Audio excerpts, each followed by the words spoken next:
네, 오늘 1-1 사례를 다루려고 하는데 계획이 책 그 게임 중독에 대해서 소감 한마디씩 들어보고 그 다음에 1-1 사례를 좀 자세히 생각해 보도록 할게요. 그래서 순서대로 한마디씩 게임 중독 이 책에 대해서 이해한 대로 한마디씩 해보죠.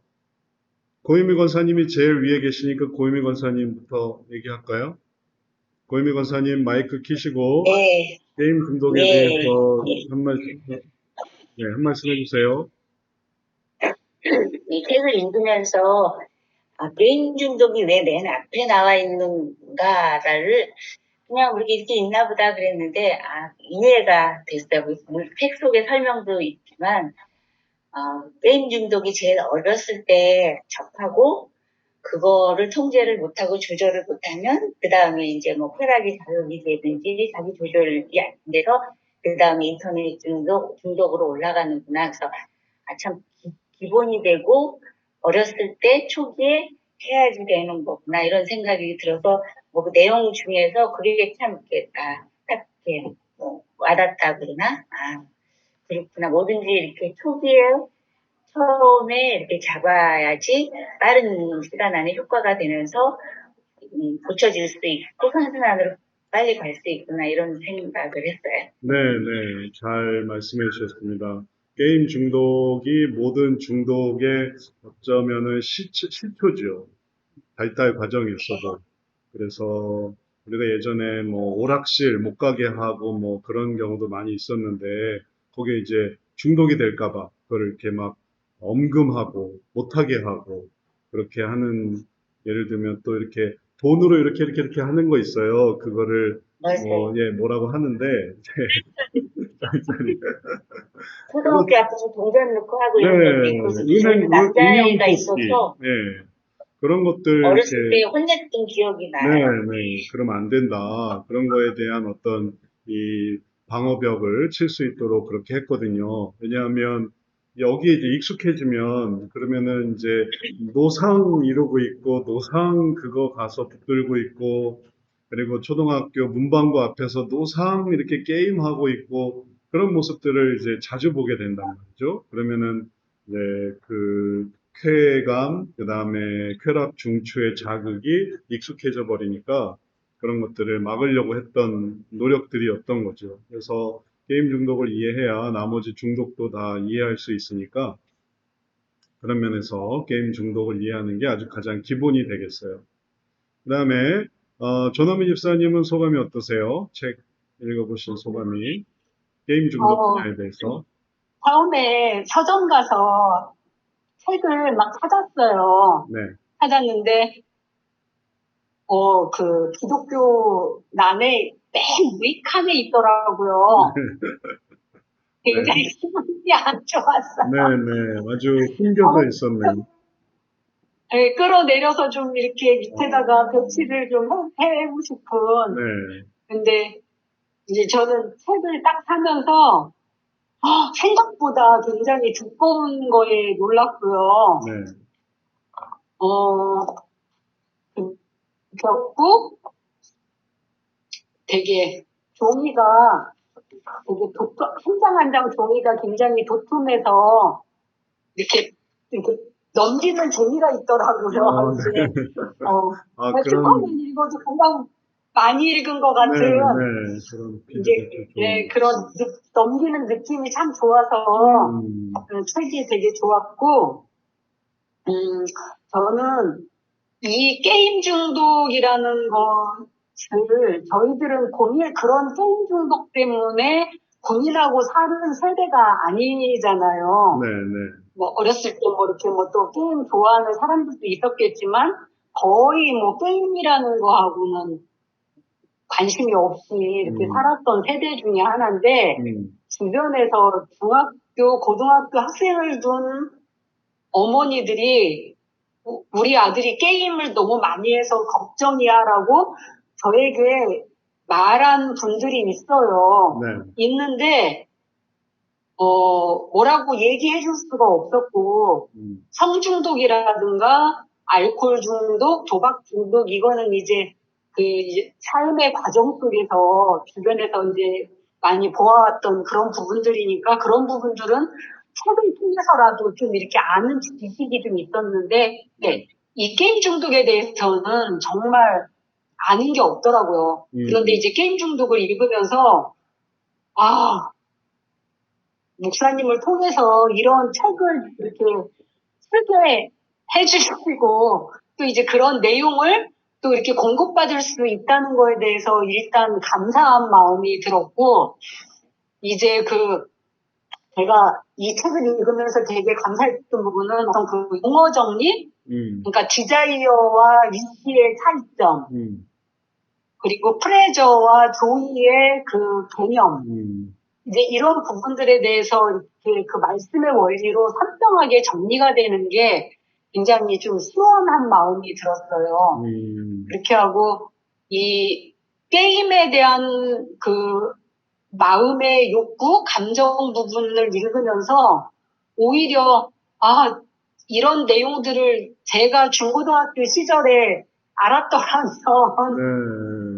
그리고 공부하는데 좀 많은 집중을 할 수 있지 않았을까. 보통 사례들이 중고등학교 청년 그렇죠. 그런 분들의 사례가 많고 이제 그 이후로는 이제 없었고 그래서 이게 단지 그러면서 저희의 과거를 중고등학교 시절에 왜 그렇게 학업하는데 집중하지 못했나? 이제 이런 부분들에 대해서 그동안에 깊이 생각해보지 않았던 영역인데 좀 더 깊이 생각해볼 수 있는 그런 계기가 됐었고, 만약에 이러한 그런 깨달음을 지금 현재 중고등학교, 더 나아가서 초등학교 아이들에게까지 이것을 말해줄 수 있다면 그 한 아이의 인생이 많이 달라질 수도 있는 가능성이 있겠다. 그러면서 되게 의미 있는 그러한 책을 읽었던 것 같아요. 네.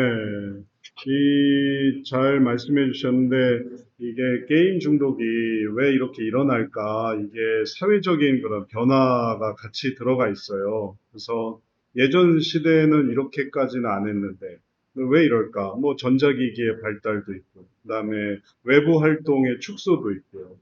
그리고 또 생활 어떤 패턴의 변화도 있고요. 애들을 그냥 뭐 자유롭게 그럼 뭐 너희들 나가 놀아라 이런 게 아니라 이렇게 감싸고 돈단 말이죠. 집안에서 부모님이. 그러다 보니까 공부해라 라는 어떤 압박감도 있고 그다음에 쉬는 시간.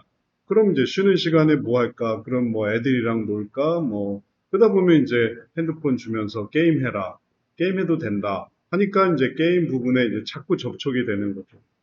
그래서 생활 습관의 변화로 인한 이러한 문제점들을 그때그때 우리가 파악하고 이걸 대응을 하면은 그러면은 자라나는 세대들에 대해서 지혜롭게 대처할 수 있는 거고 근데 지금 뭐 아이들은 그렇게 막 문제점들이 생겨나가고 있는데 젊은 세대 게임이 일단은 젊은 세대를 생각하셔야 돼요.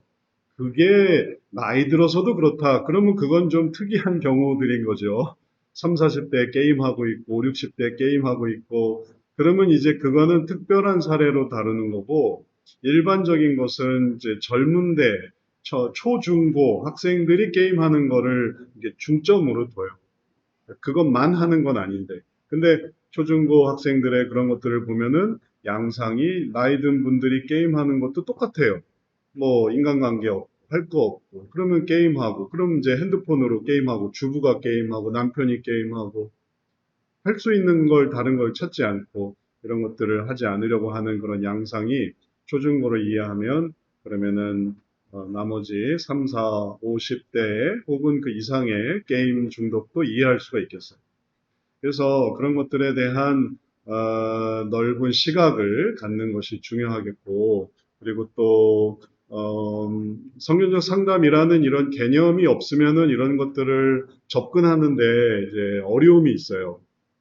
망망대해인 거죠. 망망대해고 그다음에 그 문제를 어떻게 뭐 다뤄갈 수 있을까? 그러면은 자연히 심리학자들이나 혹은 또 그런 부분에서 사역하는 사람들의 말에 귀를 기울일 수밖에 없으니까 결국은 성경을 중심으로 해서 말씀 속에서 답을 찾아가는 게 아닌 이제 세속적인 그런 부분 속에서 이제 엉뚱한 결론이 나오는 거죠. 예를 들면 하게 해줘라 라든지 그거 뭐 큰 문제가 되겠느냐 라든지 그러면 이제 돌이킬 수 없는 다른 문제들이 생겨나는 거죠. 그래서 그런 부분들에 대한 이 성경적 상담이 그런 것들을 잘 이렇게 움직일 수 있는 그런 틀을 제시하고 있기 때문에 그런 틀 속에서 이제 이 문제를 이해하는 게 중요하겠어요.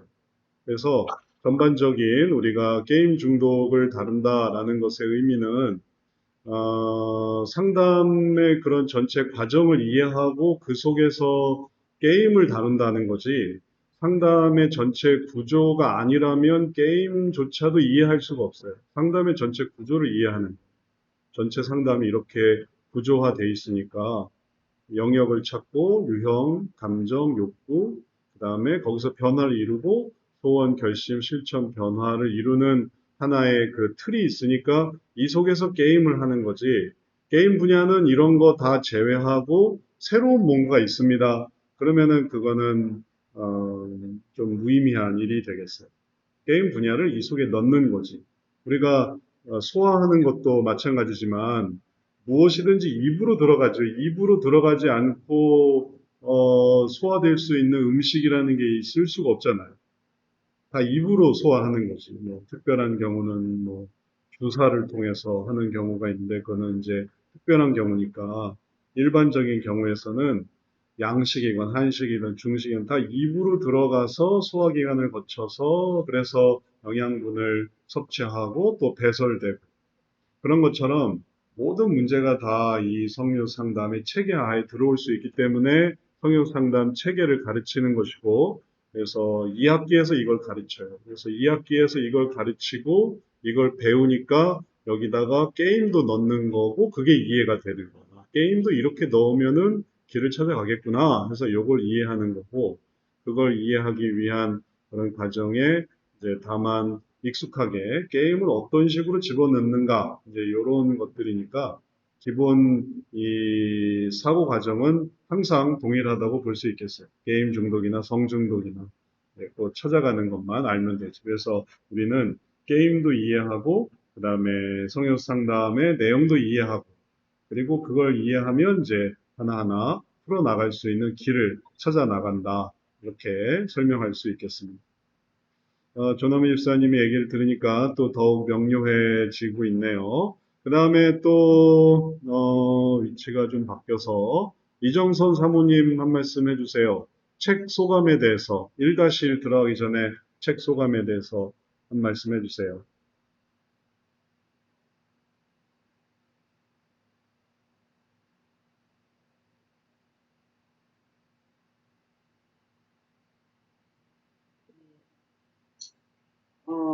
저는 제일 먼저 책을 보면서 중독을 제일 먼저 읽었고요. 네. 그다음에 이제 두 번째 인터넷 중독을 읽었는데, 네. 이 인터넷 중독에 대해서 제가 또 관심을 가진 게, 뭐냐면, 우리 손자가 20개월인데, 핸드폰도 그러고, 컴퓨터 이거 어디 뭐야, 온오프로 들어가서 딱 누르고 있잖아요. 너무 잘하는 거예요. 그렇죠. 애들이 더 아이들, 잘해요. 아이들 가는데, 그래서 네. 아이 좀 심각하다. 네. 그런 생각이 나서. 지금도 이 컴퓨터 하려고 하는데, 지가 먼저 와가지고, 그냥 막 다루다가, 내가 쟤한테 쫓겨나갔거든요. 그런데, 이거 정말 그렇다, 하는 생각도 했고, 그 다음에 이제, 특별히 저는 이제 유아를 이제 가르치니까 그렇기도 하고, 아이 때부터 이게 제대로 안 되어 있으면, 컴퓨터, 인터넷 이런 게, 그 게임하고 이런 게 너무나 더 이제 밀접하게 들어가 있는데, 호텔이나 이 음식점 이렇게 가도, 우리 애만한 애들 있잖아요. 이렇게 가면은, 조용히 시키려고, 그래서 이제, 그거를 패드 이런 거 다 주거든요, 하게. 어, 너무나 일상적으로 아무 생각 없이 밀접하게 막 들이대는 것 같아요. 근데 이제 책을 읽으면서 이렇게 보면 이런 아이들이 제일 먼저 간 게 이제 심리 문제가 다 깨지는 거잖아. 심리 문제가 다 깨지니까 엄마들이 가장 중요하다고 생각하는 학습, 학습부터 시작해서 그다음에 이거 해야 할 거, 뭐 장래의 뭐 꿈과 비전과 이런 게 있을 텐데 이런 걸 제대로 볼 수 있을까? 정말 생각이나 이런 게 너무나 많이 잠식이 되어 버리니까 참 많은 염려가 들었어요. 그래서 이 부분을 더 이제 공부도 많이 깊이 해야 되겠고, 어떤 방향으로 이걸 제대로 잡아가면서 해야 될지, 상담도 해야 될지, 그런 좀 고민을 좀 하게 됐어요. 네. 어린아이들의 방향성, 음, 어떤 방향을 가질 것인가, 순위 문제나 뭐 다른 여러 가지 문제들이 이제 생겨나죠. 이 게임의 순위부터 시작해서 합이나 선악이나 이제 다른 문제들이 이제 계속 이제 커져 나가는데 그런 것들을 이제 어떻게 방향성을 가지고 나갈 것인가 그런 것들을 고민하는 그런 계기가 되셨네요. 또 이제 우리가 그런 방향성을 제시해서 성역 상담이 단순히 그냥 문제만 다루고 끝나는 게 아니라 이제 이 게임에서 나타나는 그 분야를 우리가 잘 말하자면 좀 조각을 할 거예요. 그래서 이전에 있었던 모습들을 생각을 해 본다면 여기서 생길 수 있는 모습들을 마치 이렇게 표현할 수 있어요. 이렇게 원석처럼 이제 문제를 이해하고, 그럼 이제 요거를 이제 갈고 닦을 거예요. 이런 식으로 갈고 닦아서 잘 이렇게 정제해가지고, 그래서 이런 부분들을 이제 띄어내고, 그리고 이런 부분들을 잘 없애서 그래서 예쁜 모습으로 만들 수 있도록 그렇게 이제 할 거예요. 그런 하는 과정들이 어떤 의미가 되냐 하면은 이제 문제 인식, 원인 이해, 변화 형성의 과정을 해 나가는 그런 의미예요. 그래서 뭐가 문제인가? 문제를 찾고, 뭐가 문제인지를 찾고, 그다음에 원인이 뭘까? 그러면은 이걸 통해서 그 사람의 혹은 그 대상의 예, 마음도 이해하게 되고 또 태어난 그 특별한 성향들이 있거든요. 그런 것들에 대한 이해가 필요하죠. 그 다음에 이 아이에 대한 좋은 방법을 적용하고 모두에게 적용되는 방법을 적용하는 게 아니라 이 아이에게 또 특별히 적용될 수 있는 것들을 생각해 볼 수 있어요. 그리고 변화를 형성해서 그래서 이 일을 계기로 해서 뭔가 조작하는 걸 좋아하고 또 탐구하는 걸 좋아한다면 이쪽 방향에서 탐구하는 게 아니라 저쪽 방향에서 탐구할 수 있고 악순환에서 그걸 탐구하는 게 아니라 선순환에서 그걸 할 수 있도록 하는 게 이제 우리의 방향 제시가 되겠어요. 그걸 계속해서 하면서 순위의 문제를 이루고 있는 것보다 선순환으로 올라가서 충성할 수 있는 그런 사람이 되는 게 더 좋은 거죠. 그래서 게임 중독을 통해서 오히려 성향을 발전시키고 그리고 또 뭐 인터넷 분야든 혹은 또 그게 꼭 인터넷 분야는 아니더라도 뭐 그래픽이건 혹은 프로그래밍이건 혹은 또 자기가 할 수 있는 지식의 확장이건 그런 식으로 갈 수도 있는 경우가 있거든요. 근데 이게 종이 한 장 차이예요. 이 사람이 순위의 문제에서 나이 들어도 게임을 할 것인가 아니면은 그 게임 속에서 새로운 어떤 적성을 찾아서 그걸 해가지고 유명한 프로그래머가 되고 혹은 기술자가 되고 개발자가 될 것인가 이게 종이 한 장 차이예요. 그리고 그러한 것들을 잘 이렇게 독려해 주는 것이 이제 성경 상담의 내용이 되겠죠. 그를 이제 믿는 사람에게는 성경적인 원리 속에서 하나님을 의지해서 하게 하는 거고 믿지 않는 사람들에게는 일반적인 원리로 그런 것들을 하게 하는 그런 과정들이 되는 거니까 이게 또 우리의 어떤 방향성이 되겠습니다. 자, 또 좋은 말씀이고요. 여러 가지 것들을 함께 모아서 앞으로 우리가 할 수 있는 것들이 뭔지를 한번 생각을 해보죠. 다시 돌아와서 그러면은 어, 손정철 집사님 한 말씀 하시겠어요? 손정철 집사님. 소감, 네, 책 소감. 저는 책을 사긴 했는데요. 네, 지금 전에 읽고 있던 책이 있어가지고 아직 보지는 못했어요. 네, 네, 그래서 오늘 스파리의 일반 잠깐 뭐 봤는데, 네, 뭐 게임 중독이 앞서도 말씀하셨듯이 이제 보통 이제 젊은 세대들, 특히 아마 제 세대가 그 첫 번째 것 같아요. 제가 초등학교 때 이제 그때 막 286 컴퓨터 나오고 386 나오고 네, 뭐 네, 디스켓이 이제 네, 저장 장치가 조금 작은 용량이었지만 이렇게 나오면서 그때부터 저도 컴퓨터 게임을 그때 이제 초등학교 3학년 때인가 4학년 때 접하긴 했거든요. 네, 근데 게임 중독에는 저도 그때 한창 이제 할 때는 뭐 토요일 날뭐 밤새 하면 정말 혼나기도 했고, 네. 근데 어렸을 때 게임 중독이라는 게 어렸을 때 가정에서 부모님들이 어떤 게임을 못하게 하게 할 수는 없지만 그런 부분들을 조금 어떤 가정적인 분위기나 그런 대화로서 아이들이 그 가정의 어떤 대화의 모임에 들어오면은 네, 그런 부분들이 어느 정도 절제가 되고 될 것 같은데 그런 가정에서 어떤 부모님과의 관계라든지 그런 부분들이 좀 원활하게 그런 쪽으로 빠지는 게 아닌가 싶어요.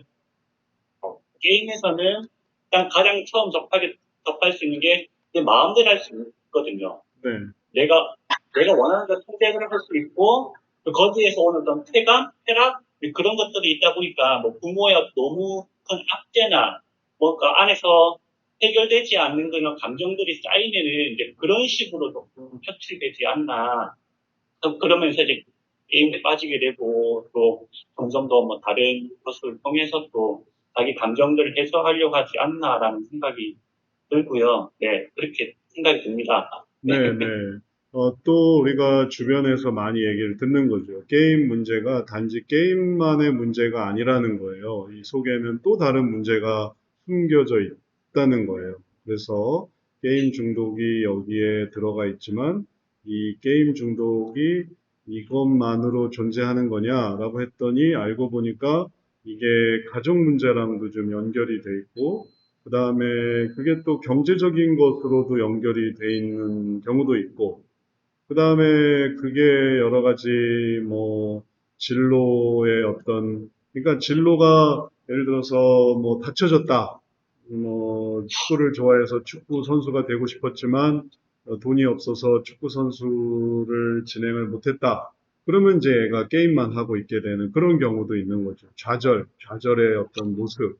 그래서 게임 중독이 뭐랑 연결되는지 이걸 알아내야 돼요. 그러지 않고 단순히 밑도 끝도 없이 게임만 못하게 한다라고 한다면은 얼마나 답답하겠어요. 내가 게임 하는 데는 그런 어떤 뭐 나름의 이유가 있는데 가정적인 문제가 있고 뭐 형제들 간의 문제가 있고 그리고 또 뭐 자존감의 문제가 있고 할 게 없고 예전에 제가 그 학교 생활로 왕따를 경험하고 있는 이 아이와 상담한 적이 있는데 어떤 아이와 상담한 적이 있는데 얘가 가자마자 엎드린대요. 왕따 때문에. 그러면 안 건드린대요. 그러니까 얼마나 불쌍해요. 가자마자 뭐 책상에 엎드린다. 그럼 애들한테는 쟤는 매일 자는 애야. 이런 식으로 이해되고 있다는 거예요. 근데 그게 왜 그렇게 했느냐 하면은 사실은 왕따를 당하고 있기 때문에 괴롭힘을 당하고 또 건드려지고 있기 때문에 차라리 잠자는 신용을 하는 게 오히려 더 속편하다는 거예요. 그러니까 속으로는 더 다른 의미가 있었던 거죠. 그런 것처럼 게임 중독이 이런 식으로 해서 나타나는 이것 때문에 생기는 것일 수도 있고, 아니면은 게임 중독이 더 다른 어떤 우울증이나 혹은 또 조울증이나 혹은 여러 가지 결핍이나 혹은 또 대인 기피의 어떤 문제들이나 이런 걸로 인해서 또 생기는 경우도 있어요. 또 그게 또 퍼져가는 그런 경우도 있고 이런 식으로 이상한 행동으로 게임 중독에서 그래서 게임 중독의 문제를 볼 때 여기에만 보면은 내용을 이해하지 못하지만 이게 연결되어 있는 여러 가지 다양한 것들을 다 보게 되면 그러면은 이게 이런 거와 연결이 된 거구나라는 것을 이해할 수가 있겠어요. 그러니까 말씀하신 대로 상황, 그리고 상황에 대한 이해, 그런 것이 또 필수적인 거죠. 책을 이제 읽어보시면은 이러한 얘기를 이제 보시게 될 거예요. 그래서, 손정철 집사님 읽고 계시는 거 다 정리되거나 아니면은 이제 수업, 우리가 지금 이제 게임 중독을 하고 있으니까 요때 요 책을 읽으면은 좀 더 요 파트만, 요 게임 중독 파트만 읽으면은 좀 더 도움이 되실 거예요. 그래서 읽고 있는 책에 겸해서 한번 그 내용을 읽어보시면은 좀 더 얘기할 수 있는 게 있으니까 한번 더 살펴보세요. 자, 그렇게 얘기를 하고 나니까 우리가 이제 시간이 이제 벌써 30분이 지났어요. 그래서 다른 분들은 우리 또 천천히 얘기할 때 얘기 나누시도록 하고, 이제는 1-1로 들어가 보도록 할게요. 그 다음부터는 이제 1-1에 대한 이야기 같이 나누어도 좋을 것 같습니다. 자, 1-1의 사례를 우리가 함께 좀 보도록 하죠. 1-1, 제가 화면을 보여드릴 테니까 화면 속에서 같이 함께 보시죠.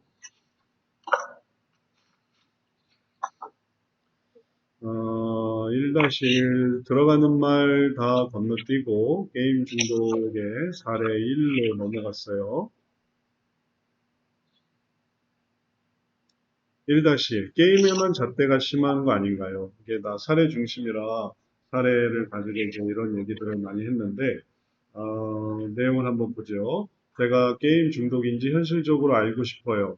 모바일 게임을 위주로 하다 보니 휴대폰 사용 시간이 자연스럽게 늘었습니다. 두세 달 전에는 정말 잠자는 시간 빼고 16시간 정도 핸드폰만 하던 때도 있었습니다. 제가 생각해도 미친 것 같다고 생각해서 요즘은 그나마 자제를 좀 해서 그나마 매일 운동도 하루 30분 이상 하고 영어 공부도 매일 단어 40개, 80개, 80문제, 80, 40, 80 문제 테스트 형식으로 공부는 하고 있습니다. 40에서 80문제 테스트 형식으로 공부는 하고 있습니다. 그 외 시간에는 주로 게임을 하거나 설거지를 하거나 정말 가끔씩 동생을 돌봐줍니다. 요즘은 좀 게임을 의무감으로 하고 있는 것 같긴 한데 그렇다고 해서 게임을 또 끊고 싶진 않고 아직은 1학년이라 괜찮은데 나중에 직장에서 일할 때도 그러면 어쩌지 하는 생각이 들다가도 유독 게임에만 잣대가 심한 거 아닌가 하는 생각도 드네요. 요즘 눈물이 많아지고 그렇긴 해서 우울증인 것 같긴 한데 그래서 더 그런 건가 하는 생각도 드네요. 이 정도면 게임 중독, 휴대폰 중독인가요? 자, 요 사례에 대해서 뭐 내용에 대해서 또 설명을 하고 있지만 이 설명을 보는 거는 책에서 읽어보시고 우리는 그 이상으로 얘기를 좀 해볼 거예요. 다시 말해서 이 게임이 보여주는 그런 책 이상의 문제, 그런 것들이 이제 우리가 얘기해 보려고 하는 내용들입니다. 책에서는 이런 부분만 다루고 있지만 그 이상에 숨어져 있는 문제, 요거를 이제 단계별로 또 나누고 있기 때문에 요거를 문제 인식 단계에서만 다루었지 이걸 더 깊게 이런 전체적인 변화를 이루는 단계까지 들어가지는 않았어요. 그러니까 이제 이런 변화도 이루어야 되겠고 그 다음에 이런 유형의 문제, 다른 유형의 문제도 또 찾아볼 수 있는. 자, 1-1에 대해서 어떻게 생각하시는지, 소감이 어떠신지, 아까 우리 얘기하지 못하신 분들과 함께 얘기를 좀 나눠보도록 할게요. 자, 아까 우리 얘기했을 때, 에스더 선교사님, 유네스 선교사님, 1-1 하는 거 모르셨죠? 오늘 첫 시간이라서. 네, 구체적으로 알지 못했는데요. 네. 네, 1-1의 사연에 대해서 뭐, 소감 한마디 해주실 수 있으세요? 어, 이제 제가 느끼고는 시간이 16시간 정도 소요되고 있네요. 어, 이제 그 최근 뉴스에 보니까 중국에서 새로운 교육 정책으로, 그 학생들에게 3시간 정도만 그 인터넷을 허용한다고 들었어요. 네. 근데 그것을 보면서 이제 제가 어떤 생각을 하게 됐냐면, 이렇게 그 마음이 변화되지 않는 가운데서 시간을 이제 적게 한다 할지라도 마음속에서는 이제 계속적으로 그 게임에 대해서 생각하게 되고, 그래서 이제 근본적인 어떤 변화는 어렵겠구나 그런 생각도 조금 했긴 했는데요. 네.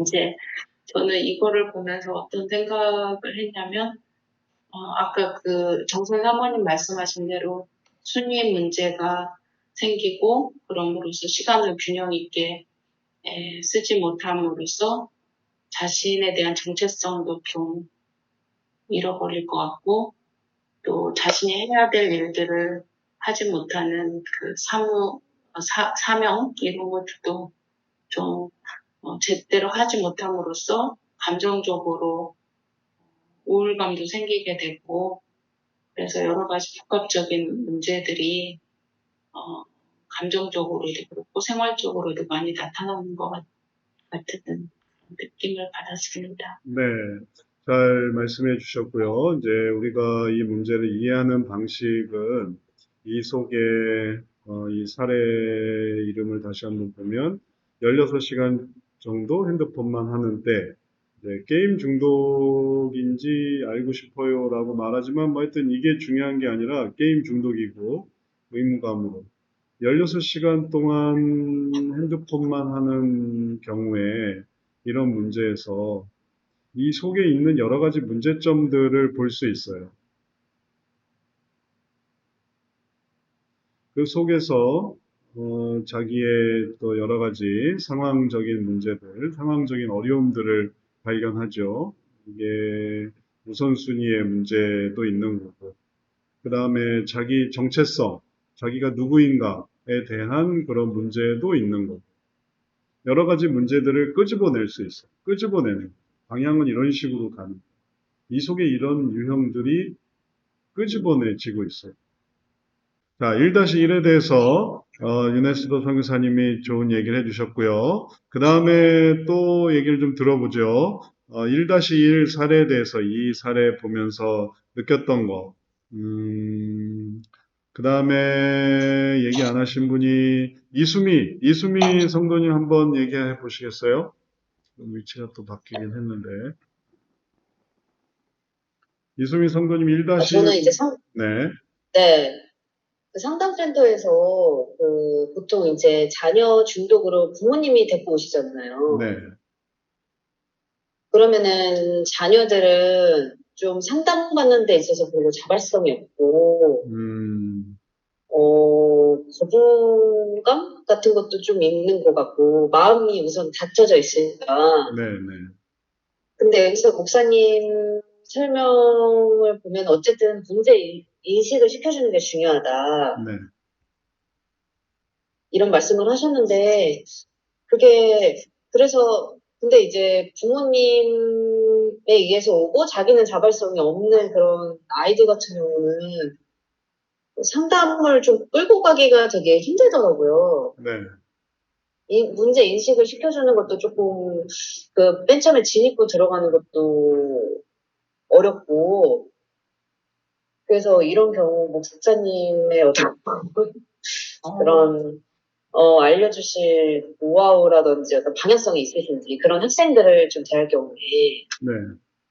그게 좀 궁금했어요. 아까 같은 경우도 그렇지만, 여기서 네. 우리가 봤던 부분처럼, 네. 어떤 사람은 자기가 정말 고민되고 괴로워서 그런 문제를 가지고 오지만, 어떤 경우는 내가 뭐 그렇게 하는 게 뭐가 문제입니까? 그래서 뭐 방금 봤던 우리 1-1 사례에서도 나오지만 이게 너무 게임 중독에만 이러는 거 아닌가요? 이제 이렇게 게임에만 너무 잣대가 심한 거 아닌가요? 이제 이렇게 얘기를 한단 말이죠. 그러면 이 네네. 게임을 이제 어떻게 하면 바꿀까를 고민하는 게 아니라 이제 고민하는 그 분야가 다른 거예요. 이 사람에게 이게 게임에만 잣대가 심한 게 아니라 내가 지금 게임 중독인지 아닌지 현실적으로 알고 싶어요. 이게 게임 중독이라는 거를 이해시키는 그런 과정이 있는 거죠. 그래서 게임 중독 중심으로 해서 할 수 있는 게 해야만 하는 게 여러 가지가 있어요.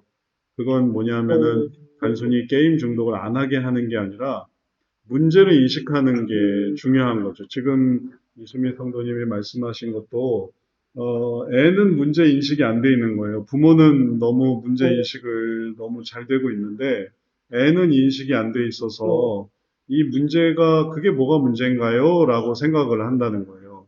그러면은 그럼 그 애한테 문제를 인식하게 해야 원인을 알 수 있겠죠? 그래야 방법을 적용하겠죠? 그래야 변화 형성을 하겠죠? 그 전에는 이제 어려운 상황인 거죠. 그러니까 그런 분야에서 문제인식이라는 개념을 가져야만 하는, 어떻게 하면 문제를 인식하게 할까? 게임 중독이라는 이러한 분야를 생각을 할 때 단순히 이렇게 하면 돼. 게임 중독은 이렇게 하면 돼.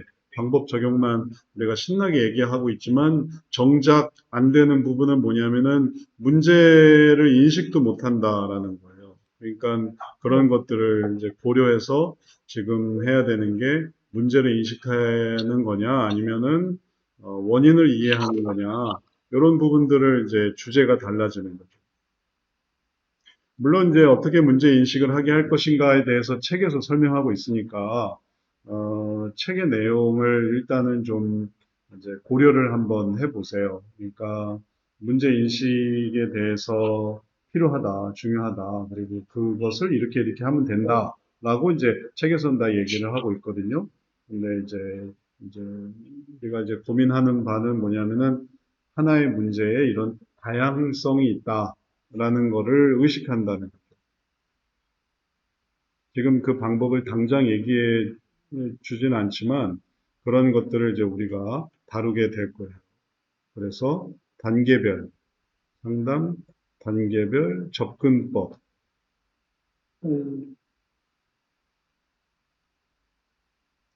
그래서 어떤 상황에서는 문제를 인식하는 것을 할 거고, 그다음에 어떤 단계에서는 원인을 이해하는 방법 적용, 변화 형성. 그럴 때 이제 이 게임 중독에 대한 이런 문제를 다루어 갈 수가 있겠어요. 자, 그건 이제 이수민 성도님이 또 해주신 말씀이고, 그 다음에 또 다른 분 또 얘기 한번 들어볼게요. 목사님, 네, 예, 방금 지금 이순미 씨가 말한 거에 대해서 제가 목사님 설명하신 거에 이해해서 말씀을 드리면 학생이 왔는데 학생은 문제인식이 없고 부모는 이 상황이 이제 고쳐져야 되니까 방법을 적용해서 이러면 안 된다, 이렇게 해야 된다 하는데 아이는 문제인식이 없으니까 문제 해결이 안 되잖아요. 우리가 문제인식하고 원인 이해해서 방법 적용하고 변화 형성을 해야 되는데 그 단계로 못 넘어가니까요. 그러면 옆에 있는 부모님이 원인 이해를 해서 얘가 이런 데에서 이렇구나라고 원인을 이해해서 문제 인식을 하게끔 중립부도 방법을 적용하는 게 인식을 하게끔 도와주는 방법은 되나요? 그러니까 부모님이 원인 이해를 먼저 하고 이 상황을 원인 이해를 해서 문제 인식을 하게끔 도와주는 거는 도움이 되나요? 그거는 도움이 될 수도 있고 안 될 수도 있고 그래요. 이제 그 문제 인식을 하는 과정은 어떤 식으로 해나가냐면 이 악순환이 어떤 식으로 일어나고 있는가를 찾는 거거든요. 여기서도 이 사람이 지금 16시간 정말 잠자는 시간 빼고 16시간 정도 핸드폰, 그래서 매일 운동도 하고 단어도 30분, 그러면은 운동 30분, 그다음에 단어 테스트 형식 공부 한 30분. 그 외에는 주로 게임. 그러니까 했다 치는 30분 운동과 했다 치는 30분 학습 외에는 주로 게임. 그 다음에 가끔 설거지를 뭐 2시간씩 하진 않잖아요. 10분 설거지. 그 다음에 10분 동생 돌봐주는, 그 다음엔 주로 게임. 근데 말을 이런 식으로 바꾸니까, 저는 운동도 하고요. 10분, 30분. 단어 공부도 하고요. 30분. 설거지도 하고요. 30분. 동생도 보고요. 30분. 나머지 16시간 핸드폰 게임. 근데 16시간 핸드폰 게임보다 30분, 30분, 30분 하는 게 자기 스스로를 이게 뭐가 문제인데요? 라고 생각하고 있는 거예요. 그러면 지금 봐야 되는 건 뭐냐면은 16시간의 핸드폰, 그 다음에 의무감으로 게임, 그리고 그것에 대한 어떤 괴로움, 걱정, 그러면 어떡하지? 나중에 이거 끊지 못하면 어떡하지? 그리고 우울증, 이런 것들을 이제 깨닫게 하는 건데, 그게 부모가 개입해서 할 수 있는 분야가 있고, 부모가 개입하지 않는 게 더 나은 경우가 있고, 그래서 그거는 이제 그 부모와의 관계에 따라 좀 다르겠어요. 부모와의 관계에서도 문제가 있는데, 뭐 부모가 도움보다는 또 어려움을 줄 수도 있는 거니까요. 그래서 부모가 데리고 와서 상담을 하는데 상담을 부모랑 같이 상담을 하는 경우는 없거든요. 부모 옆에 놓고 그다음에 자녀 있고 결국은 상담사가 이 피상담자랑 얘기를 하는 그런 형식이에요. 부모가 참관을 하는 게 아니고 부모가 옆에서 도와주는 게 아니고 기본적으로는 그러면은 이제 이 아이의 혹은 그 사람이 아이건 혹은 어른이건 간에 이제 그 마음으로 들어가야 하는 게 필요하니까 이 피상담자의 마음 문을 열 수 있도록 게임을 하는 피상담자의 마음을 열 수 있도록 하기 위해서는 상담자가 문제 인식을 위한 기본적인 기술이 있어야만 하는 거죠. 악순환을 이해하고 악순환을 알게 하는 그런 과정이 필요한 거죠. 부모는 크게 고려 네, 대상이 아니에요. 네. 안 되는 경우도 많고요. 네. 그거는 이제 질문에 대해서 간단하게 답을 드렸고요. 그 다음에 1-1에 대해서, 이문숙 사모님은 어떻게 소감이 어떠세요? 저는 그러니까 이 사람이 문제인식을 못하는 것 같아요. 그러니까, 자신은 할 일 다 하고 있고, 그냥 이 정도 하면 되는 것 같은데, 유독 이 게임만 갖고 걸린 게 아닌가. 근데 이제 여기 보면 맨 끝에 우울증 때문에 그러지 않나 그랬잖아요. 네. 그래서, 조금은 자기가 이것 때문에 그런가, 이런 생각을 하는 것 같아요. 그래서 저는 아까 고현희 강사님 말씀 들으면서, 저도 이제 아들 때문에 게임 때문에 힘들었거든요. 그래서 중학교 2학년부터 굉장히 힘들었어요. 그래서, 문제가 뭘까. 근데 이제 여기에 이 아이가, 이 사람이 우울증 때문에 그랬는데, 음, 보면은 진로 문제일 수도 있고, 아까 목사님 말씀하실 때 가정 문제일 수도 있고, 뭐 순위 문제 이게 또 있잖아요. 근데 이제 저희 아이 같은 경우는 이제 진로 문제, 그 진로가 이게 확실히 안 되니까 시간을 어디다 써야 될지 몰라요. 그래서 이제 이런 문제를 가지고 저희 가족 회의하고 막 하면서 아이를 진로를 찾아서 할까? 이 문제가 점차 그래서 그게 이제 해결이 됐거든요. 그래서 아까 고혜미 권사님 말씀하신 게 부모가 이걸 정말로 바로 찾았다면 그래서 그거를 풀어나간다면 생각할 수 있겠다. 이런 생각이 저는 좀 들어요. 네, 네. 잘 말씀해 주셨고, 그래서 이제 그런 것들을 지혜롭게 하는 경우도 있으니까, 그런 것들을 말하자면 잘 이렇게 조합하는 거예요. 그냥 보이는 것만 아는 게 아니라, 만약에 부모가 그걸 할 수 있으면은 뭐 굳이 상담까지 할 필요는 없겠죠. 근데 그 부모가 그걸 이제 못할 수도 있으니까 이제 이런 부분을 하는 건데, 피상담자에 대해서 상담자가 이 정도의 이해도 없다면 게임 중독은 고사하고 뭐 그냥 뭐 기본적인 문제도 잘 다루지 못할 수 있어요. 진짜 문제가 뭔지를 모른다면, 그리고 그냥 게임 문제만 이렇게 한다면.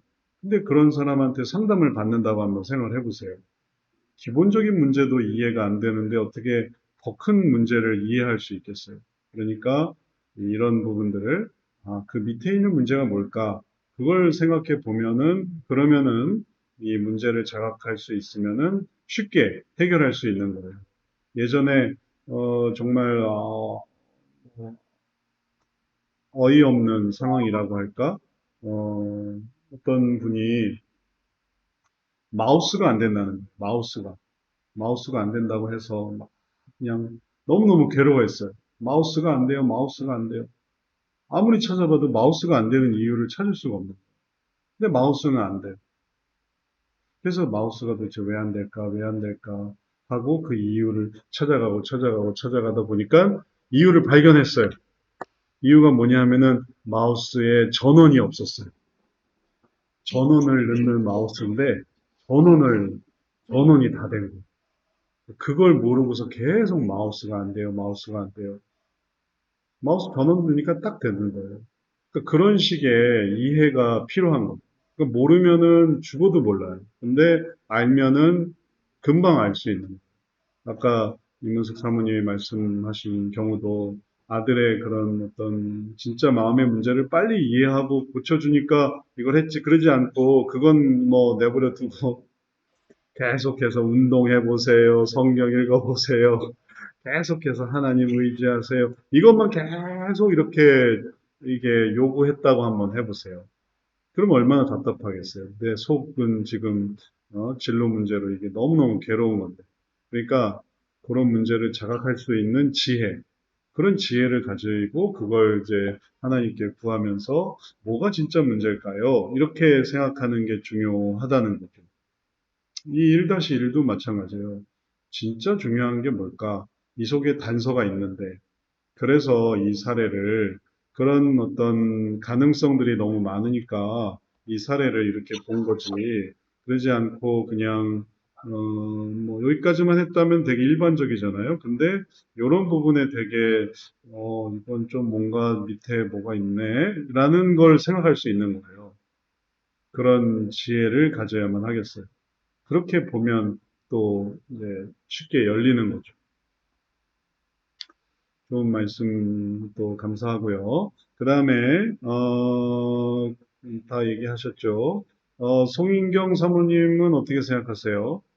1-1 사례에 대해서. 네, 이제 그러니까 다른 분들 얘기하신 거랑 목사님께서 또 설명해 주시는 거 들으면서 되게 많이 배우고 있고요. 저도 이거를 보면서 문제인식을 하는 것에 대한 어떤 중요성이 크겠다라는 생각을 하고 있었거든요. 네, 그래서 아까 이문서 사모님께서 말씀하실 때 되게 많이 공감을 했고요. 네, 그러니까 문제인식에 있어서 본인이 인식을 할 수 있어야 원인 이해로 들어가서 본인의 그런 내 안에 있는 문제를 들여다볼 수 있겠다라는 그런 생각하고 있었어요. 네, 맞아요. 그게 아주 중요한 부분이고, 그래서 이제 1-1에서 우리가 그걸 잘 이해해야 되겠어요. 지금 계속 얘기하는 게 문제 인식이에요. 문제 인식이 돼야 뭘 해볼 수 있는 거죠. 문제도 인식이 안 되는데 우리가 할 수 있는 거는 되게 제한적인. 그래서 게임 중독을 우리가 다룰 때 문제를 인식하고 나면 그 다음이 자연히 그 다음 단계로 가게 되는 거예요. 일단 밥을 하려면 쌀을 씻으려면 쌀이 있어야 되니까 쌀이 있나 확인을 해보는. 쌀이 있고 쌀을 씻고 그러면 그 다음 단계로 뭐 반찬이나 뭐 이런 것들을 해볼 수 있는 처음 단계가 되게 중요해요. 그러니까 막연하게 게임 중독 이런 게 아니라 이런 단계를 이해하고 한 단계 한 단계 이런 단계가 있구나. 그리고 그 단계를 진짜 문제가 뭔지를 생각해 보자. 이렇게 이제 해나가면은 1-1이던 혹은 게임 중독이던 다 볼 수 있겠어요. 김진 성도님은 또 소감 한마디 해주세요. 이 사례에 대해서. 저도 초등학교 때 저도 게임 되게 좋아했었거든요. 어렸을 적에 저도 본인 사례네요. 본인 가지고 사례. 네. 그래서 네. 네, 이거 보면서 저도 옛날 제 생각이 나고 그리고 여기서 이제 나중에 좀 게임을 의무감으로 하고 있다. 이게 어떤 마음인지 저는 좀 알 것 같았어요. 뭔가 저도 막 옛날에 몇 시간씩 저도 그렇고 제 동생도 그렇고 제 친구들도 그렇고 그 당시에 하루에 엄청 많이 하고 또 밤에 또 막 하고 막 그랬었었는데, 네. 하다가 본인도 스스로 문제 있다는 거를 조금 아는데, 그래도 이제 그동안 하던 게 있으니까, 또 이제 막 레벨을 쌓아놓은 게 있잖아요. 그런 거라든지, 네. 유지 차원에서, 여러 가지 거기 또, 네, 이런 게 있어가지고, 이 음, 의무감과 또 이 사람이 느끼는 그 허무함? 음, 그런 거에 대해서 좀 공감이 되고, 그리고, 근데 이 사람 같은 경우는 그 우울증인 것 같다, 이런 인식을 좀 본인이 가지고 있는 상황이어서, 네. 그러니까 본인이 약간 희미하긴 하지만, 어느 정도 이제 있어서 이거를, 좀 얘기해주면 되게 빨리 본인이 잘 알아차릴 것 같다, 문제인식이 잘 될 것 같다, 이런 생각이 들었어요. 네, 네. 그래서 그런 부분에서 접근해서 들어갈 때 진입구도 잘 찾을 수 있는 거고, 그리고 또 그런 진입구를 잘 찾을 때에, 어, 빠른 길을 찾을 수 있는 거죠. 안 그러면은 진입구도 못 찾고, 그 다음에 문제 이해도 안 되고, 신뢰도 잃어버리고, 그 다음에 별로 도움도 안 되는 그런 이야기들이 계속 이렇게 지지부진하게 이어가다 보면 피상담자가 학생인 경우는 그냥 나 그만할래요 하고 그냥 휙 그만두는 거예요. 그럼 그걸 부모의 어떤 강요와 또 압박과 넌 상담 꼭 해야 돼. 그렇게 해가지고 또 상담을 한다 한들 그게 무슨 소용이 있겠어요. 속용을 인도하는. 그러니까 상담자로서, 이제 우리가 이제 상담자로서 이 책을 읽고 또 상담자로서 이런 것들을 해결하려고 나가는 것. 뭐 내가 부모라고 해도 부모도 상담자 마인드로 나가는 거지. 무슨 마인드가 선생님 마인드 혹은 교사 마인드 혹은 또 지도자 마인드 혹은 조교 마인드 이런 마인드로 들어가면은 좀 해결이 어렵죠. 근데 이제 상담자 마인드로 부모도 이 아이의 문제가 뭘까 이런 것으로 이제 들어간다면은 그러면은 이제 그 이제 약한 부분 자신의 그 우울증 그다음에 또 그 허무함 의무감 그게 왜 의무가 됐을까 진짜 의무는 뭔데 왜 이런 게 의무감이 됐을까 왜 그게 중요한가 왜 그 레벨이나 혹은 그걸 해 놓는 걸 계속 하는 게 그게 왜 중요하게 됐을까 진짜 중요한 거는 원래 뭐였나? 이런 것들을 다시 깨닫게 할 때 방향이 탁 틀어질 수 있어요. 그러면 이제 원인 이해도 방법 적용도 되게 쉬워지는 거죠. 근데 애초에 길을 잘못 들면 그러면은 이제 엉뚱한 데서 계속 이제 헤매고 있게 되는 벼랑을 막 기어오르는 이런 상황이 돼버려요. 길 잘못 들면 산길도 길을 잘못 들면 그냥 편하게 올라갈 길을 아주 어려운 길로 갈 수 있게 되거든요. 그러면 아주 고생하게 돼요. 제가 예전에 그런 적이 있었는데 관악산을 올라가는데 관악산을 쉬운 길로 안 올라가고 길을 잘못 들어서 어디 막 줄 타고 올라가더라고요. 그래서 아니 이게 원래 관악산이 이랬나? 막 의아하면서 왜 우리가 줄을 타고 올라가야 되지? 막 바위를 막 올라가는 거예요. 줄이 매달려 있고. 아니 관악산이 이런 관악산이었나? 내가 아는 관악산은 이런 게 아니었는데 알고 보니까 우리가 길을 잘못 들어서 관악산을 올라가는 최악의 난 코스를 올라간 거예요. 사람들이 올라가지 않는 그런 식으로 올라가 버리니까 너무너무 힘들었어요. 근데 내려올 때는 이제 길을 잘 찾으니까 그냥 이렇게 걸어서 이렇게 쭉 내려오더라고요. 그래서 허탈했어요. 이렇게 올라왔어야 되는데 엉뚱하게 막 바위를 막 줄 타고 올라갔으니 막 참 어리석었다. 뭐 그런 얘기하고 그랬는데 문제 해결에 있어서도 길을 잘 찾아야 되겠어요. 어디로 들어가는 게 제일 좋을까? 이런 것들이 중요한 부분이니까 이제 그러려면 이제 사례에 대한 이해들을 많이 해야 되는 거죠. 어느 부분에서 잘 들어가야 될까? 자, 그러면 1-1에 대해서 어느 정도 얘기가 다 된 것 같아요. 얘기 안 하신 분 없죠? 1-1에 대해서 또 뭐 얘기하고 싶은 분 계세요? 1-1 사례에 대해서 궁금하거나 아니면은 제가 좀 설명을 드리긴 하겠지만 1-1 사례에 대해서 없으면은 1-1 사례에 대해서 우리가 다음과 같은 과정을 계획해 볼 수 있겠습니다. 1-1 사례가 대충 이런 식으로 진행이 되겠구나. 그리고 그런 것에 대한 개념을 이렇게 세워나가면 되겠구나. 라는 생각을 해볼 수가 있겠어요. 그건 뭐냐면 길을 찾는 거예요. 길 찾는 게 되게 중요해요. 어떤 길을 찾는 게 제일 좋을까 생각하고 그 길을 이렇게 찾아가면 되겠구나 라고 생각하고 그 길을 해나가는 게 그게 되게 중요한 부분이에요. 그래서 이게 이제 2학기에 나오는 차트인데 그래서 이 차트를 잘 이해를 하셔야 상담을 하실 수가 있어요. 이게 이해가 안 되면은 상담이 본격적인 상담이 좀 힘들어져요. 상담이 체계가 있는 건데 그런 체계 속에서 생각을 해보면은 1단계부터 생각을 해볼 수 있는 거죠. 1단계에서 이 사람의 연령대는 뭘로 예측할 수 있을까 생각해 보면 대충 동생도 돌봐주고 설거지도 하고 게임도 하고 그 다음에 정확하게 뭐 몇 학년입니다. 1학년, 1학년, 1학년. 근데 1학년으로서 동생도 돌봐주면 이게 고1일지, 대1일지, 고1일지, 중1일지, 초1일지. 예, 근데 영어 공부도 단어 3, 4, 40개에서 80개 테스트 형식. 그래서 중학생이 이렇게 하리라고는 좀 생각하기는 좀 어렵고, 한 고등학생 정도로 생각이 돼요. 고등학생. 고등학교 1학년. 고등학생 정도. 왜냐하면 중등은 좀 너무 모르는 것 같고, 또 20대의 어떤 표현은 좀 아닌 것 같고, 그래서 고등학생 정도로 예상을 해볼 수 있겠어요.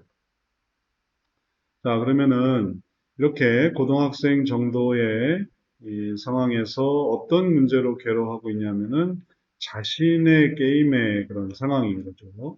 그래서 자신의 게임의 문제. 그리고 이 사람의 유형을 뭘로 보느냐가 아까 우리가 얘기했던 중요한 부분이 되겠어요. 이 사람이 이렇게까지만 하면은 시간 문제죠. 이렇게까지만 하면 시간 문제라 이거는 이제 우선순위의 문제가 되는데 이렇게까지 하면은 요거는 심층 문제가 되는 거예요. 그래서 이 두 가지 면이 다 있어서 심층 문제로 볼 것인가 아니면은 순위 문제로 볼 것인가 이걸 결정하셔야 돼요. 이거는 중요하면서도 복잡한 문제이죠. 이거를 어떤 식으로 볼 것인가 한다는 건 그런 문제를 생각을 해볼 때 중요하고 또 어려운 문제를 고려해서 이거를 어떤 식으로 접근할 것인가 두 가지 문제가 다 있습니다.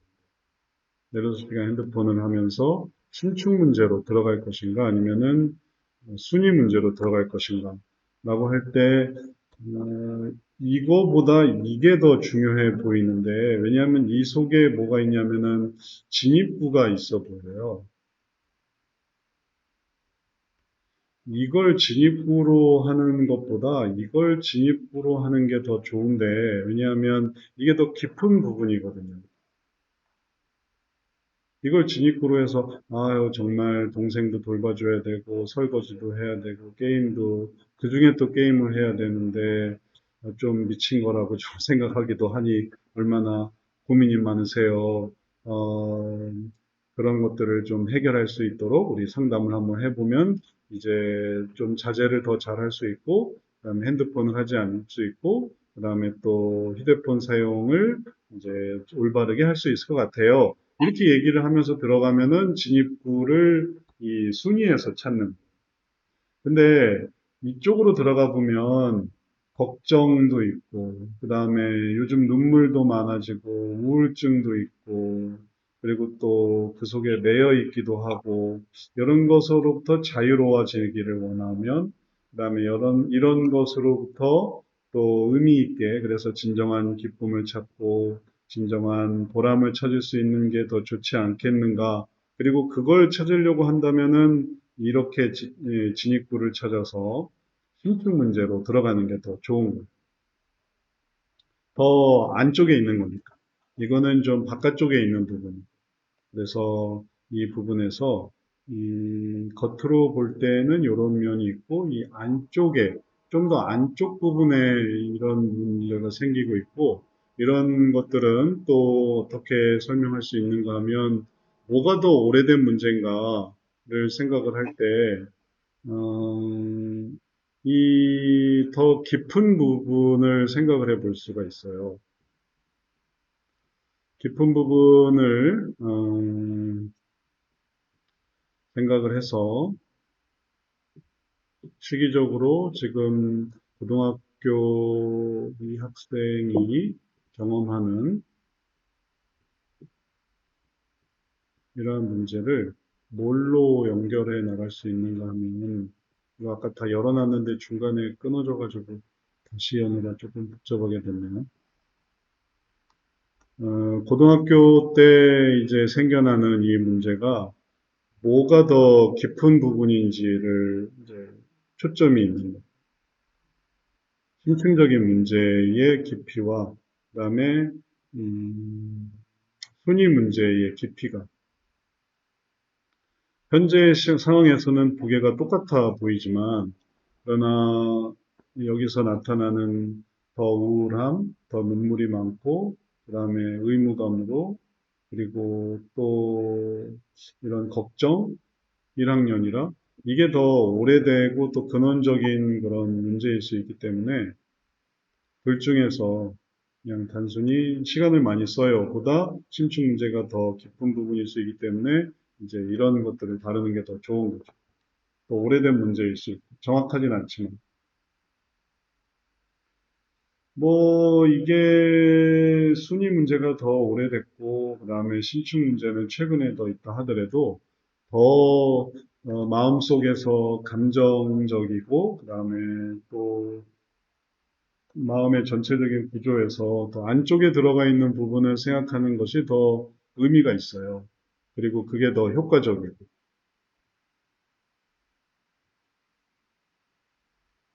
그래서 그걸 찾아가면 그러면은 이제 더 중요한 부분들을 다루어 나갈 수 있죠. 좀 더 쉽게 들어가는. 왜냐하면 감정 상태가 이 심층 문제로 들어가면 거기서 생기는 그런 어떤 죄책감, 두려움 이런 부분과 연결되어 있는데 이걸 이렇게 가는 게 이 순위 문제에서의 보여주는 그런 것들에 대한 어떤 절망, 낙심 혹은 그런 감정들보다는 더 좋은 거죠. 분노 혹은 미움 이런 것들에 대한 미움 이런 것보다 왜 나만 가지고 그래요? 네. 왜 이런 것들이 큰 문제가 있나요? 이렇게 하면은 감정 상태가 뭐 미움이나 아니면은 분노나 아니면은 내가 문제일까요? 이런 절망으로 나아가는데 심층 부분으로 들어가게 되면 내가 왜 이렇게 두려울까요? 혹은 또 내가 뭔가를 잘못한 건 아닐까요? 이런 부분에 이 자극이 있어서 이 개인의 문제를 어떤 식으로 다루는지가 이게 길이 완전히 다른 거예요. 이런 길을 찾을 수도 있고 이런 길을 찾을 수도 있고. 그래서 두 가지 중에는 더 좋아 보이는 길은 심층의 문제를 가지고 감정을 찾아서 욕구로 들어가서 그래서 가면은 좀 더 쉽게 갈 수 있어 보이고 순위를 찾아서 그래서 이런 것들에 왜 나만 가지고 그래요? 이렇게 가게 되면 그것도 가긴 하겠지만 저항을 많이 거칠 수 있겠다라고 예상할 수 있는. 그래서 이런 것들을 결정하는 게 또 상담에서 배우는 내용들이고 그리고 쉬운 길을 찾아가면 그러면은 마음 문을 활짝 열고 그리고 나를 아는 사람에게 내 문제를 쉽게 얘기해서 그래서 결국은 자기에게 있어야 할 소원을 잘 찾아서 변화를 잘 이룰 수 있게 하는 게임 중독이든 아니면은 그 이외에 다른 뭐 더 쉬운 문제든지 간에 이런 식으로 변화를 이루는 거라서 변화의 과정의 그런 내용들은 항상 동일하겠어요. 뭔가 더 특이하고 혹은 좀 특별한 그런 부분들도 좀 있지만 전반적으로 해나가는 과정들은 다 비슷비슷해요. 그리고 이제 그런 것들을 이제 해나가면서 이 문제를, 이 게임 중독의 문제를 이제 정리해 나가는 거죠. 게임 중독이 이제 연결되어 있는 부분들을 다 해결해 나갈 수가 있어요. 자, 지금 우리가 얘기한 부분에 대해서 여기까지 이제 어떤 유형을 정할 것인가, 그거에 대해서만 좀 설명을 드렸는데 여기에 대해서 뭐 궁금한 거 있어요? 순위 문제와 신축 문제 중에서 신축 문제로 가는 과정을 봤어요. 그럼 이제 요 부분을 다룬 거죠. 요걸 이렇게 계속 이어져 가면은 요거의 반대가 선순환이기 때문에 선순환을 다 구성할 수 있어요. 선순환을 구성하는 게 어려운 게 아니에요. 지금 이야기하는 그대로 휴대폰 사용하지 않는 게 선순환. 그 다음에 16시간씩 핸드폰 하지 않는 게 선순환이에요. 그리고 운동, 정공부가 이제 목적을 가지고 운동을 하기 위한 목표, 그다음에 영어 공부를 하기 위한 목표, 진로를 위한 목표, 그다음에 가족을 위한 목표를 갖는 게 이제 선순환이 되는 거죠. 그대로 지금은 그냥 짧게 하는 짧은 시간 하는 그런 게 악순환이고 더 많은 시간 하는 게 게임 중독이고 이걸 이렇게 딱 돌리면은 게임 중독에 빠지지 않으니까 이제 더 의미 있는 것들을 많이 하는 게 그게 선순환입니다. 그렇게 해서 구성하면 이런 내용들은 그냥 쉽게 만들어 나갈 수가 있겠어요. 찾아나가. 뭘 해도 뭐 괜찮으니까. 중요한 부분은 여기서 어떻게 길을 잡아 나갈 거냐라는, 이렇게 갈 거냐, 이렇게 갈 거냐. 그리고 아까 이문숙 사모님도 얘기하셨지만, 마음을 알아주는, 이게 진짜 문제가 이런 거구나. 이런 걸 알아주는 게 사람의 마음을 말하자면 활짝 열리게 하는 거지. 답답하게 하는 게 이게 도움이 되는 건 아니에요. 도움이 되긴 하죠. 이제 좀 답답하죠. 계속 그걸 요구하니까. 순위 문제로만 그냥 계속 밀고 나가니까 답답하죠. 성령 상담이 어떻게 보면 되게 답답해요. 전통주의로 가면 되게 답답해요. 그냥 무조건 하나님만 의지하면 돼요. 그래서 답답해요. 하나님 의지하는데 답답해요. 제가 전통주의 요즘 문헌을 계속 읽고 있는데 너무너무 답답해요. 하나님 얘기하는데 너무 답답해요. 왜 답답하냐 하면 그게 인간적인 면에서 하나님을 바라보기 때문에 답답한 거예요.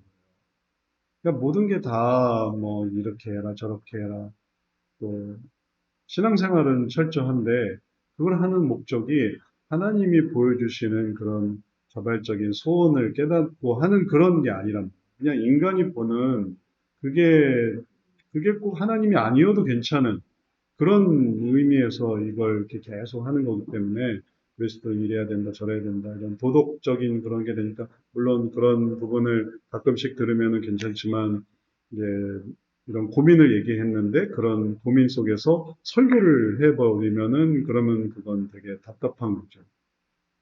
그래서 이 혁신주의에서는 그렇게 되지 않으려고 하는 거예요. 답답하게 들리지 않도록. 그렇게 한번 해보면 이제 효과가 없다는 걸 알게 되니까 누가 상담을 하겠어요. 이 답답한데. 그러니까 결국 자연히 심리 상담 가는 거죠. 심리 상담은 답답하진 않으니까. 효과는 없는데 답답하진 않으니까. 그래서 우리는 효과도 있고 답답하지 않게 하려고 하니까 마음에 대한 이해를 잘해서 그걸 기가 막히게 알아내는구나. 이게 중요한 거예요. 우리 상담사들도 있지만 초기 상담에서도 한 번 상담을 해서 그렇군요. 받아 적으려고 초기 상담을 시키는 게 아니에요. 이 사람의 마음을 확 열어주려고 초기 상담을 시키는 거지. 받아 적고 설문조사하고 네, 끝.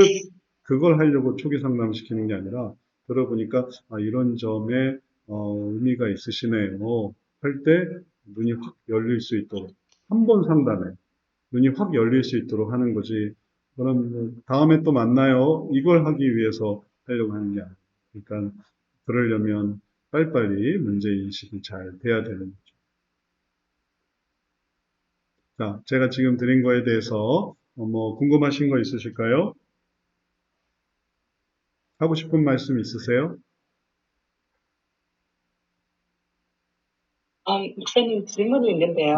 네네, 질문 주세요. 중독도 이렇게 각 사람이 겪어온 그 문제마다 그 정도가 다 다르잖아요. 어떤 네. 사람은 정말 심각하고 네. 컨트롤 안 될 정도로, 또 어떤 사람은 그래도 어느 정도 이렇게 컨트롤이 가능한 그런, 그러니까 그게 있잖아요. 네. 정도가, 그런데 네. 지금 이 케이스에서 봤을 때 이분 같은 경우는 어느 정도로 볼 수 있을까? 사실 그게 조금 궁금해지더라고요. 예, 그래서, 이분은, 그 기준이, 중독을, 게임을 안 한다라고 했을 때, 어떠신가요? 이렇게 이제 물어볼 수 있잖아요. 예, 목사님께서 책에서 얘기하신 것처럼. 네. 그런데, 그랬을 경우에 이분 같은 경우는 나는, 단어도 외우고 있고, 그 다음에 설거지도 하고, 가끔 동생도 봐주고 하는 그런 모습을 봤을 때, 중독을, 그러니까, 한 어느 정도 중독 수준에 있다라고 볼 수 있을까요? 예. 이제 우리의 관점은 그런 게 아니고 이 사람이 중독인가 안 중독인가를 이렇게 판단해 주려는 게 우리의 관점은 아니고 어느 정도의 수준인가도 우리의 관점이 아니에요. 그거는 좀 관점이 뭐에 관한 관점이냐면은 그런 것들에 대한 어떤 관심사, 이 사람의 중독이 심하다, 이 사람의 중독이 심하지 않아, 이런 것들의 관심사는,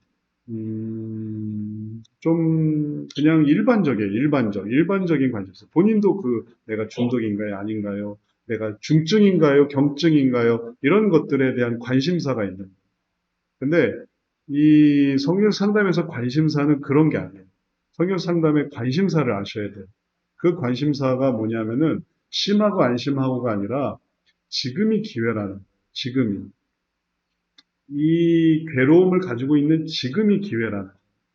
아직 마지노선에는 이르지 않았는데 마지노선에 이르러서 뭘 하는 게 아니라 마지노선이 보이는 순간이 돌이킬 상황이라. 그러니까 절대 이제 의식할 때 뭘 해야 되냐면은 이 사람이 심하고 안 심하고를 생각하는 게 아니기 때문에 이걸 바꿔주는 게 이제 관심사예요. 그래서 이 사람은 바뀔 수 있고 바뀌어야만 하는 거죠. 왜냐하면 지금 좋은 상태가 아니니까. 얼마나 좋은 상태가 아닌가를 따지는 게 아니에요. 그냥 좋은 상태가 아닐 거예요. 게임 중독 1기인지 2기인지 3기인지가 중요한 게 아니에요.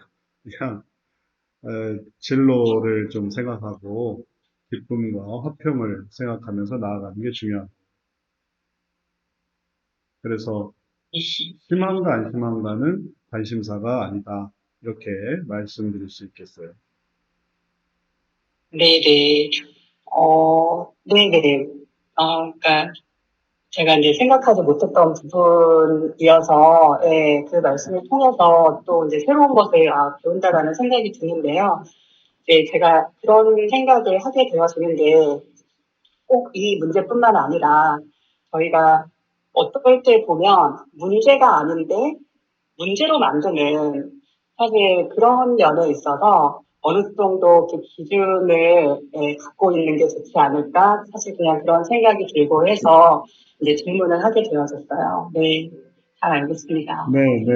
그런 경우에서도 문제가 아닌 걸 문제로 만드는 게 문제가 아니고, 문제가 됐지만 그 문제를 어떻게 해결하는가를 알지 못하는 게 문제예요. 그래서, 문제가 아닌 건 없죠.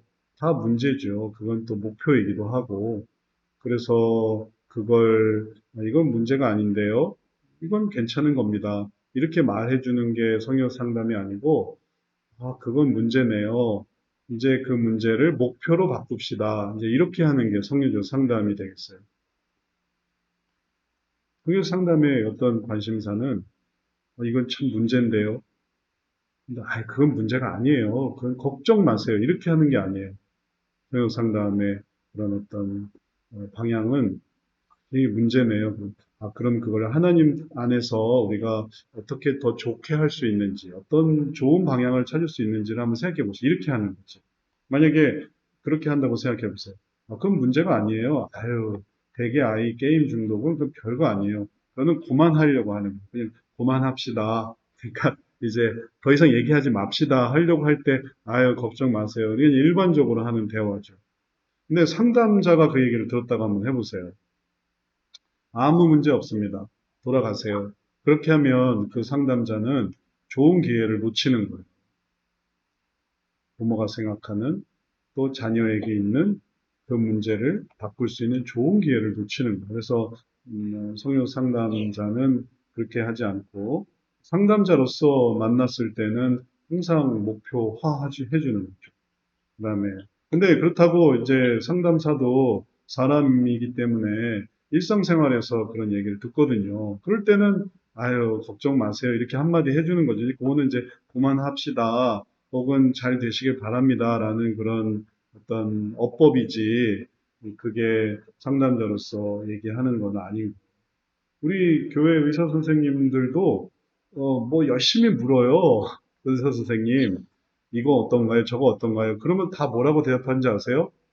병원 가보세요. 그래요. 병원 가보세요. 의사 선생님이. 자기가 고쳐주려고 하지 않아요. 자기는 모르니까. 그러니까, 그건 병원 가보셔야 되겠네요. 아니면은, 진짜 별거 아니면은, 별거 아닙니다. 이렇게 얘기를 하세요. 근데 심각한 경우라도 그 자리에서 뭐 어떻게 해결해 줄 수는 없으니까 이제 그럴 때는 이제 절차에 따라서 그 정도에 따라서 이제 대응하면 되는 거죠. 네. 자, 오늘 우리가 좀 시간이 조금 중간에 많이 지체가 돼서 그래서 조금 시간이 조금만 연장해서 40분까지 하고 마치도록 하겠습니다. 원래 우리 30분에 끝나려고 하는데 질문이나 혹은 또 1-1에 대해서 요거를 이제 아까 말씀드린 대로 계속 진행할 수 있거든요. 이런 식으로 쭉 이어나가면 돼요. 그러면 이제 길을 잘 찾아갈 수 있어요. 이건 뭐고, 감정은 뭐고, 감정은 또 거기서 소원은 어떻게 찾고, 그 다음부터는 이제 실제로 일어나지 않을 수 있는 그런 상황들이지만, 계획은 다 해볼 수 있는, 이 사람이 변화된다면 이렇게 변화될 수 있겠구나, 라는 거를 소설이야 마음대로 쓰는 거죠. 실제로 될지 안 될지는 모르겠지만, 그래도 그런 것들을 통해서 시뮬레이션을 해보고, 이거 이렇게 할 수 있구나. 이렇게 정리해 볼 수 있겠어요. 근데 이제 제일 중요한 거는 이거예요. 이 사람을 순위로 볼 건가 아니면 심층으로 볼 건가. 그리고 여기서 책에서는 무슨 얘기를 하냐면 책에서는 그냥 유형 얘기도 안 하고 그냥 문제 인식 그 자체만 얘기를 했어요. 돌이켜야 한다는 거, 시작해야 된다. 문제의 변화를 위해서 시작해야 된다. 조치를 취해야 된다. 그러니까 질문은 내가 게임 중독인가요? 아닌가요? 그것만 알려주세요. 그럼 게임 중독입니다. 게임에만 잣대가 심한 거 아니에요? 아닙니다. 삶의 기준이 좀 문제가 있어 보입니다. 이제 이렇게 해서 이제 시작하는 거. 그러니까 이거는 유형을 찾는 것도 아니고 그냥 개인의 문제를 시작하는 진행하다 보면은 이제 그 다음에 이제 유형이 뭔가 이제 그 다음이 나옵니다. 지금은 그냥 영역 자체만 다룬 내용이니까 책에서는. 그리고 그거는 이제 문제 인식을 하게 하는 과정이었으니까 그렇게 이해를 하시고 우리는 조금 더 나아가서 그래서 문제를 찾아가면은 심층 문제를 다뤄야 된다. 이 1-1에 대해서 우리 또 시간 몇 분 안 남았는데 또 궁금한 거 있어요?